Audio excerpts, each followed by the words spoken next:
আমি কোনো কিছু করি নাই, মার্ডার করার মতো এমন কিছু করি নাই। ওরা আমাকে মিথ্যা ভাবে ষড়যন্ত্র করতে, বাংলাদেশ জীবন শেষ করতে চক্রান্ত করে আমাকে ওরকম মামলা দিতে। ওনাকে যেহেতু হত্যা মামলা দিয়েছেন, তাহলে এই মামলা তো দীর্ঘ সময় লাগবেন এবং ওনার জামিন বিষয়ে এখনো দিনক্ষণ কোনো কিছু এখনো বলা যাচ্ছে না। আপনারা জানেন যে নায়িকা মিষ্টি সুভাষ ইতিমধ্যে ধানমন্ডি 32 নম্বর থেকে গ্রেপ্তার হয়েছেন। মূল বিষয়টা হলো যে উনি ধানমন্ডিতে গেছেন জাতির জনক বঙ্গবন্ধু শেখ মুজিবুর রহমানের প্রতি শ্রদ্ধা জ্ঞাপন করতে। যেহেতু বর্তমান স্বাধীনতার মাস, এই স্বাধীনতার সামনে 26শে মার্চ আসতেছেন। এই 26শে মার্চ উপলক্ষে মূলত উনি ধানমন্ডিতে 32-এ গেছেন জাতির জনক বঙ্গবন্ধুর প্রতিকৃতিতে উনি ফুল দেওয়ার জন্য।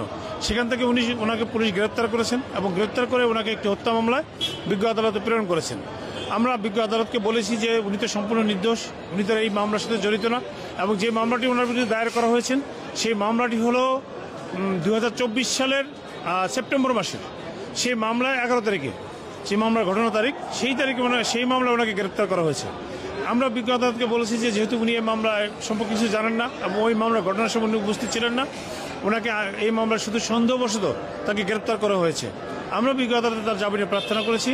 বিজ্ঞ আদালত আমাদেরকে বললেন যে এই মামলার নথি আজকে নাই, যার কারণে তার জামিন শুনানি করা গেল না। ওনাকে সিডব্লিউ মূল্যে জেল হাজতে প্রেরণ করেছেন। আমরা বিজ্ঞ আদালতকে বলেছি তাহলে যেহেতু ওনার আজকে মূল মামলার নথি নাই এবং নথি সিআরবিসি আছে, তাহলে ওনাকে আজকে জামিন আপনি দিয়ে দেন। আমরা আবার যেদিন ওনার জামিন শুনানি হবে সেদিন বিজ্ঞ আদালত উপস্থিত নিয়ে আসবো। বিজ্ঞ আদালত আমাদের এই আবেদনটি নাকচ করেছেন। নাকচ করে বিজ্ঞ আদালত বলেছেন যে ওনাকে নথি সাপেক্ষে ওনার জামিন আবার পুনরায় শুনানি হবে।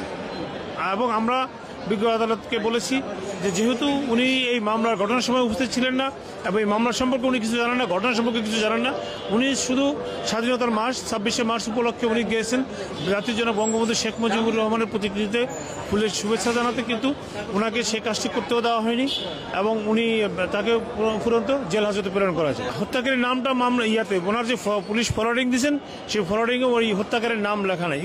যিনি হত্যা হয়েছেন তার নামটা ওখানে লেখা ছিলেন না, পুরুষ। আসলে এটা আইন আদালতের বিষয়।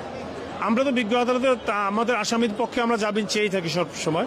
এখন জামিন না দেওয়াটা এটা বিজ্ঞ আদালতের এখতিয়ারের মধ্যে পড়ে, কারণ জামিন দেওয়াটা এবং জামিন না দেওয়াটা এটা সম্পূর্ণ আদালতের এবং আইনের বিষয়। আইনগতভাবে আমরা তো লড়াই করে যাচ্ছি, আমরা জামিন চেয়ে যাচ্ছি, প্রতিটি আদালতেই আমরা আসামিদের জন্য জামিন চেয়ে যাচ্ছি।